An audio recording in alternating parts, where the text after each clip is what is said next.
out there because a lot of places there you don't have to pay to. You just get out and just start investigating. There's just so much in the battlefields everywhere, and there's just a lot of spirits there. I'd be curious to see what your data would show there. You know what I mean? Oh yeah, absolutely. Well, one of the eventual goals is we are going to make the PRI is going to become a nonprofit institute, so we'll be available for donations, things like that. The eventual goal would be to do this stuff full time and stop the jobs. I'm actually a mixologist, and so weekends are typically my busy time. And so the eventual goal would be to quit our day jobs and do this stuff full time and see exactly how far we can advance this data set and move the field forward. Now, do you have any other scientific equipment that you're trying to, like another source to use to try to find out what's going on with the paranormal to use as a tool, or are you just basically focusing on this one avenue right now? Well, we run that one avenue as a baseline. Our first thing with it was to determine that was actually an effective tool. But we have a lot of other experiments in the works. I just had an extremely high output UV light. We're going to do some experiments with UV photography. There's experiments we're doing with sound. We're working with a pretty well-known sound engineer as well. There's a plethora of things that we're doing. So it was very important that we got this baseline down, because I kind of think of the RNG as a bit of a stake in the sand. It just kind of sits and it does what it does, and then we can operate the other experiments kind of around that. Right. Okay. And what's also good, if you're using that and you got a lot of other equipment, it's all validating something that's taking place at one time, then it makes it more legit and makes your experiment with your equipment that you're trying to get established more legit. And sounds like you guys are on the right track anyway. I think what you're referring to is what we call evidence stacking. Yeah. Mm-hmm. I couldn't think of the word, but there you go. That's it. Yeah, if you can correlate various amounts of personal experiences or equipment hits along with an RNG hit, then you have what's called stackable evidence. In other words, if we brought somebody has feelings, I personally, for one, don't feel much. I'm probably a little more of a skeptic of the group.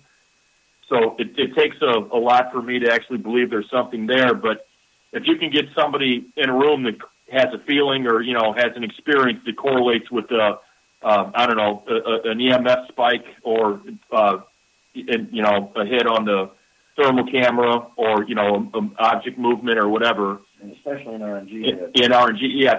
Then we consider that, stackable evidence rather than just some random, item.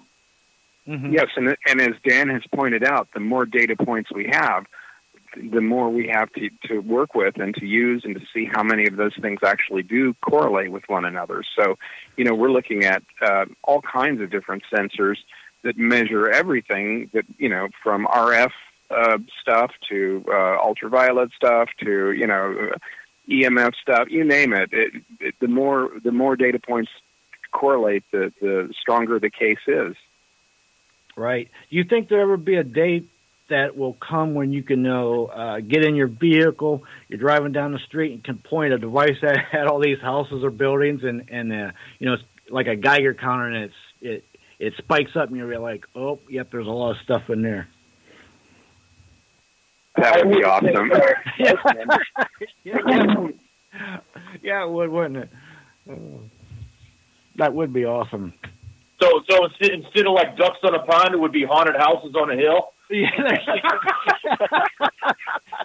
Yeah. Oh, boy. Hit the brakes. There goes one right now. Yeah.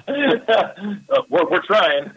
It'd be like Ghostbusters, have them backpacks on, be pointing at all the buildings, be like, yep, got a high ectoplasm residue readings over here. That might be a couple years away, but, you never know. So what's the scariest place that you guys have been to? Well, it depends on what your definition of scary is. I mean, the fear, Are you talking about the neurophysical response of fear, where you get the whole tingly arm panic sensation? Yeah. Or are you talking the holy crap, we need to run out of here sensation? The kind where you're like, what kind of mess have I got myself into? should I leave or should I stay now? Tell me what's the I think first time we went to Ashmore. Yeah, the first time we went to Ashmore, we had a pretty intense experience.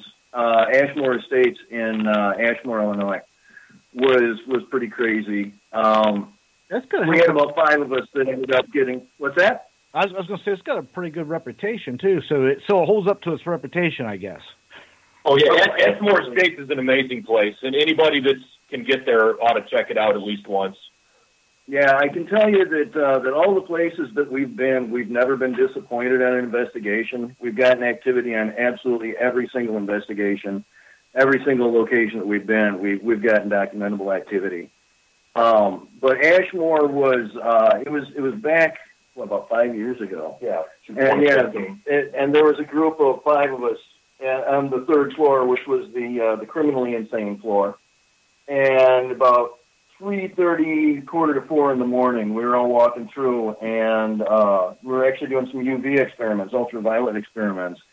And we had an ultraviolet, there was a fog that kind of rolled into the room. It only showed up in an ultraviolet light. A regular light didn't show it. And all of a sudden, we all experienced the same panic reaction for probably 3 or 4 minutes. We didn't run out, but I think all of us were really, really close to doing that. And if I could add to that, I'm the one that earlier said that I don't feel as much as some, sensitives do, because I'm really not as sensitive. Yeah. But I was even freaked out up there. I was like, I had the sensation like, you know what? I don't know what's up here right now, but it really doesn't want you here. I was probably within about 30 seconds of actually leaving the building. Fortunately, I stuck it out and things calmed down after a few minutes. But I just had a sensation for about 5 minutes that we weren't welcome there for whatever reason. So you was feeling that. So honestly, oh yeah. So I mean, kind of, we've gotten to the point where those sensations. I mean, they do happen a lot during investigations. You'll get something that kind of rolls through, and we've done it enough now where that's a call on the radio back going, hey, we're getting this panic sensation, we're getting this fear factor going on, and so that actually gets put into the log file. Mm-hmm. There was one time down at Garnett that I actually had to walk out. I wasn't able to breathe all of a sudden. I was choking. That would be the Garnett House in Garnett, Kansas. That was pretty intense. We heard the screams at Beatty. I was going to say we caught it really good as far as the off factor evidence. We caught a disembodied voice at the Beatty Mansion in St. Joseph, Missouri, where we heard what sounded like a woman screaming in torture and in agony, and it got to the point where I actually called down to the cartographer downstairs, Brandy, thinking that she was goofing off. And when she proceeded to say that she had not said anything, that's when I finally was like, well, holy crap, what was that? Because and we caught it on audio too. So not only did we hear it with our own ears, we had caught it on equipment, which was pretty awe-inspiring. Nice. Well, and Mike, you had your first experience at McIntyre when we were down just 2 weeks ago. You heard? Yes, that's true. You heard your first disembodied voice. It just wasn't human. Yeah, it was actually a cat. I'm not sure how dramatic that is when compared to the blood-curdling screams of a woman being tortured. But yeah, we definitely. There was actually several of it. There were 4 of us at the command post, and we were kind of just chatting. And all of a sudden, very clearly, there was this little meow, and we all like, did you hear that? That was a cat. And then it came 2 more times. And the interesting thing was that out of the 4 people in the room at the time, only 3 of the people heard it. The fourth one was sitting kind of close to an air conditioner, so it's possible that may have screened him from hearing it.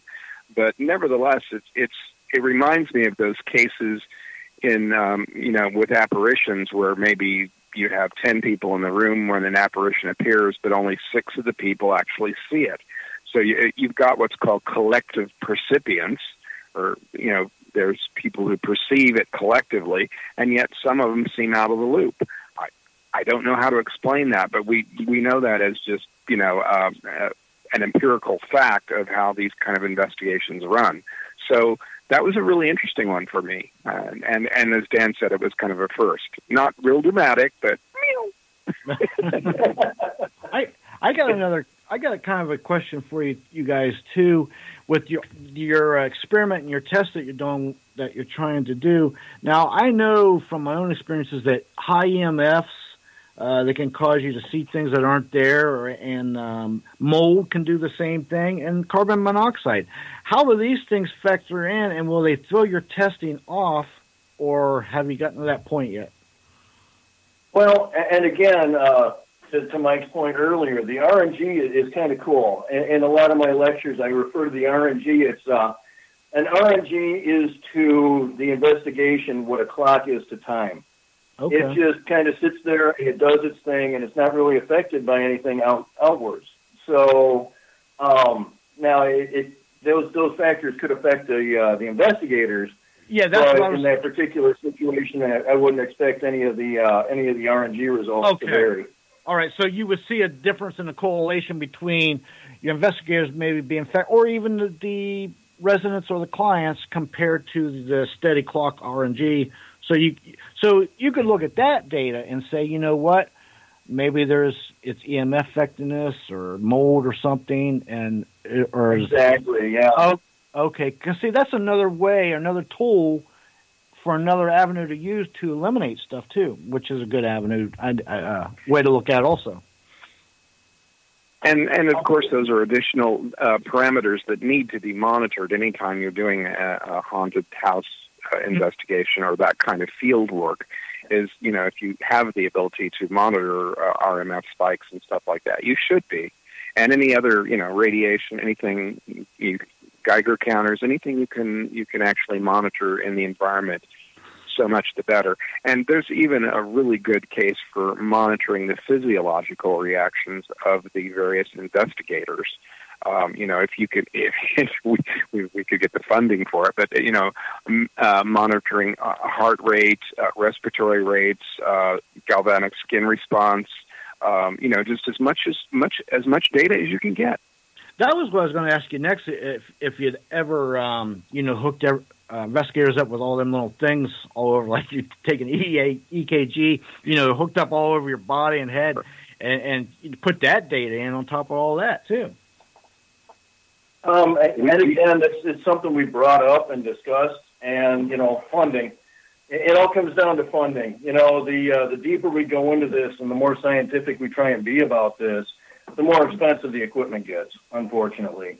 And so we're kind of at the point right now of we work with what we can, and so we try and sort of vet a new piece of equipment pretty thoroughly, just because the budget is definitely constrained.